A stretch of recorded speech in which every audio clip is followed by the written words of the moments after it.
नमस्कार। उनके खत और आप की 369वीं कड़ी 369th एपिसोड में अभिवादन स्वीकार कीजिए देवतोष का। दोस्तों, आज बाबूजी साहब का यह खत, जिसमें किसको लिखा ये नहीं लिखा हुआ है और डेट नहीं मेंशन है, इसका टाइटल है वेद की वैज्ञानिक व्याख्या। वेद की वैज्ञानिक व्याख्या। वैज्ञानिक व्याख्या, साइंटिफिक एक्सप्लेनेशन आप मुझसे पूछते हैं। भला मैं क्या, मेरी बिसात क्या। एक सीधा साधा बेपढ़ा इंसान हूं और उससे आप ईश्वर के अर्थ पूछते हैं, गॉड के अर्थ पूछते हैं। मुमकिन है कि वो डॉग के अर्थ बता जावे, GOD DOG। मेरे पास तो कुछ इल्म ही नहीं रहा। मौलाना रूम के शब्दों में मंजे कुरुआ मगज रा बर्दश्त बारदश्तिम उस्तखवा पेशे संगा अंदखतम। मैंने तो कुरान से उसका मगज उठा लिया, सार तत्व उठा लिया और हड्डियां कुत्तों के आगे डाल दी। किंतु भाई प्रियतम जिस तरह चाहे रेंगा ले। रेंगना भी प्रेमी ही प्रियतम, रेंगना भी प्रेमी को प्रियतम ही सिखाता है और रेंगने की प्रेरणा और शक्ति उसको प्रियतम से ही मिलती है। इसलिए भाई, जिस चाल में मैं चला, अगर आप ठीक हैं तो इसमें आपकी तारीफ और अगर गलत हैं तो आप ही की बदनामी। अब इसको यदि आप व्यापक दृष्टि से देखें तो फिर यही समझ में आवेगा कि हमको रेंगना वहीं से मिला जिसकी याद भक्ति करने वाले को तड़पाती रहती है। जो चीज पहुंची या उतरी है उसका विस्तार या पसारा हो गया। जो देखी या अनुभव में आई उसकी हालत ऐसी बन गई जैसे कि एक बिंदु से जिसमें पानी भरा हो, जब छलक होती है तो उसका हजम, उसका वॉल्यूम बढ़ता ही जाता है। अब इस छलक को ग्रहण करने वाले हमारे ऋषि मौजूद थे और उनकी निगाह भी उस तरफ थी, इसलिए कि जमाने की शुरुआत थी और संस्कार का उनमें उस वक्त तक गुजरना था, उतना गुजरना था। जैसी चीज छलकी वैसी की वैसी उनके अनुभव में आ गई। ये जरूर हुआ कि किसी की निगाह उस मोटी चीज पर पड़ी जो घनत्व ज्यादा लिए हुए थी। किसी की निगाह उस पतली धार पर पड़ी जिसमें छलकाव की मात्रा कम थी। मोटी चीज क्या हो सकती है? वो बातें जो हमारी और सबकी जरूरत के लिए थी, अतः वो उसी में पड़ गए और सूक्ष्म बातें सूक्ष्मदर्शियों के लिए छोड़ दी। जिंदगी रखकर जरूरतें तो होती ही हैं। आग, पानी, हवा आदि को समय समय से अपनी गति के अनुसार काम करना ही चाहिए। उन्होंने इन चीजों को लिया और अपने में घुमाव की सूरत ऐसी पैदा की कि जिस जगह पर उस मोटी धार का असर है वहीं से हम उसको हरकत दें, वहीं से हम उसको गति दें, हरकत दें। अतः अग्नि, वायु आदि को हरकत वहीं से दी जहां से उसका ज्यादा संबंध था और इच्छित परिणाम प्राप्त होता था। विचार इस नाचीज का यह है कि सबसे पहले उसकी निगाह अनासिर यानी मूल भौतिक तत्वों पर पहुंची, क्योंकि रूहानियत की इस्तेदाद यानी योग्यता उनमें मौजूद ही थी। अतः आप देखें कि सबसे पहले वही मंत्र लिखे गए जिनसे अपनी जिंदगी के कयाम के लिए नतीजे उत्पन्न हो। जो भी एक जरूरी चीज है। अब जब मूल तत्वों पर जा पड़े और जमाना ज्यादा गुजर चुका था तो फिर होश आया कि उस पर रहते रहते ख्याल का फोकस इस पर होकर रह गया। आगे फिर उन्होंने इस असल धार पर, जिसको रूहानियत कहेंगे, सोचना शुरू किया, जिसका नतीजा उपनिषद है और उसकी शुद्ध चिंतन, राइट थिंकिंग के कारण है।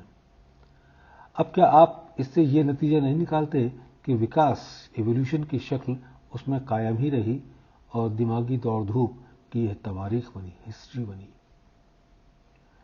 ये तो उन्वान है, विषय है और एक बेपढ़े की तहरीर है, लेख है, ख्याली पकाव का तलछट। अब नफ्से मतलब वास्तविक अभिप्राय पर आता हूं। वेद वास्तव में वह हालत है जो संसार की सृष्टि से पहले थी, जिसका कैफ ईश्वर वो समय लावे तो आपको मिलेगा। अतः ये ठीक है कि संसार की सृष्टि होते ही वेद विद्यमान हो जाते हैं, जिसको पुस्तक के रूप में प्रस्तुत कर दिया गया, या यूं कहें कि हालतों को एक जामा पहना दिया गया। अब उस समय क्या था? वही मथने वाली हालत और जौहर की पैदाइश। जिस चीज से यह जौहर बना वो मथने की क्रिया का नतीजा था। गोया उस जौहर का संबंध उस चीज से है जिसके मथने का ये नतीजा हुआ। अब नतीजा जो कुछ भी हुआ हो और उसमें जो भी सूरतें पैदा हुई, उनका ख्याली ठहराव अपने असल पर जरूर रहा, और वो जो कुछ भी हालत थी वो साइंटिफिक कहना चाहिए। इसलिए ऐसा कभी नहीं हुआ कि हाइड्रोजन और ऑक्सीजन मिलकर पानी बन गया हो। मैं साइंटिफिक बात इसी को समझता हूं कि जो भी उसका तजुर्बा करे नतीजा वही निकाले। अब नतीजा जो कुछ भी हुआ उसकी असल की तरफ जब निगाह गई तो असल चीज का इल्म ले आई। अब इन धाराओं में जो कुछ भी उनके मंथन से डिम साउंड पैदा होती रही, उसको आधार मानकर वैदिक ऋषि उसकी खोज में रहे जिसकी ये आवाज थी। अतः ऋग्वेद में जितना कुछ मैंने पढ़वा कर सुना है, अर्थात शुरू का कुछ भाग, इसी शब्द और आवाज से काम लिया गया है। गोया ये कुंजी थी असल चीज को खोल देने के लिए, वास्तविक तत्वों को खोल देने के लिए। अब जब कुंजी उनको मिल गई और असल चीज खुलने लगी तो फिर दूसरा फेरा शुरू हुआ, या यूं कहो कि एक नया अध्याय आध्यात्मिक उद्देश्य के लिए खुल गया और विचार की दौड़ धूप और अधिक होने लगी। जब शब्द द्वारा हमने वास्तविकता का पता चला लिया तो फिर ऋषि लोग चेते कि अब इसमें घुस पड़ना चाहिए, और जब इसमें घुस पड़े और इस लड़ी के हिस्से को पकड़ लिया तो पहला पाठ जो आपको मालूम हुआ वह एको अहम बहुश्यामः का जज्बा था, किंतु यह उस असल चीज की दुनियादारी थी, यानी नीचा ख्याल। अब ख्याल ने आगे और फेंका तो ऊपर की लड़ी हाथ में आई तो पता चला ये तो वो गूंज है जो धारों की हरकत से पैदा हुई थी। इसके आगे कुछ और भी है। अन्वेषण और खोज अभी भी कायम रही। इस एको अहम बहुश्यामः के ख्याल से ऊपर पहुंचे, गोया इस प्रकार की दुनियादारी जब अब छूटी। दूसरे अर्थों में इस असल चीज की जो भद्दी शक्ल दृष्टि में थी वो निगाह से ओझल होकर उसके आगे हमारी जंप शुरू हो गया। फिर क्या था? दुई का ख्याल भी ऐसा जिसमें शुभा था कि ये चीज कहां तक हो सकती है। मौजज़न हुआ, खुद को तौला और उस तरफ निगाह जमाई। तौलते तौलते ये पता चला कि केवल ये इंसानी खवास था जो हम अपने आप को तौलने लगे। जब ये चीज समझ में आई तो फिर वो असल चीज जो हम में पैवस्त हुई है, भिदी हुई है, उसी में तबीयत और ख्याल चिपट पड़ा। गोया अब इस लड़ी में विचार तैरने लगे, बढ़ते चले गए। अंदाजा लगा कि ये सब क्रीम जो मथने का परिणाम थी, असल नहीं है। अब कदम बढ़ता ही गया, दरमियानी हिस्से तक पहुंचे जो ऊपर बयान की गई है। इससे आगे बढ़े तो आनंद के स्फुरण का अनुभव होने लगा। अब यह प्रश्न पैदा होता है कि अनुभव कैसे हुआ जबकि हमारा ख्याल उसमें चिपट चुका था। बस जवाब यही है कि वो क्रीम उन्हीं तत्वों की ठोस अवस्था थी जिसको कि हम ख्याल में पकड़े हुए हैं। आनंद तो आया और हमारा ठहराव भी हुआ और एहसास भी। समझ लिया बस यही चीज है जिसकी खोज थी। कुछ लोग हमारे यहां रह गए, शेष सच्चिदानंद की हालत से भी आगे गए और चलते चलते रंग ऐसा सवार हुआ कि नॉन डुअलिटी अद्वैत के चक्कर में आ गए। यहां से आगे मुमकिन है कि वेद खामोश हों, इसलिए कि अनिर्वचनीय कहते हुए नेति नेति कह दिया। अब वही सवाल साइंस का आ जाता है।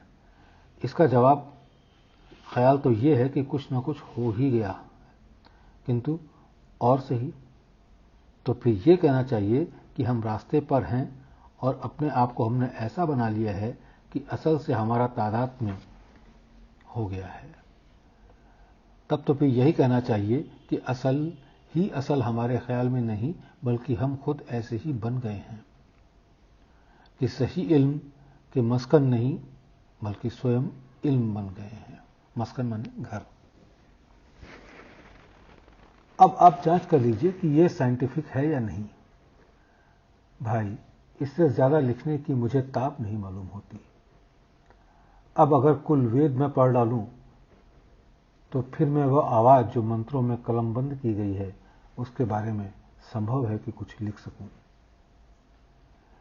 यह कथन है कि वेद मैथमेटिकल सिंबल्स से भी ज्यादा सही हैं।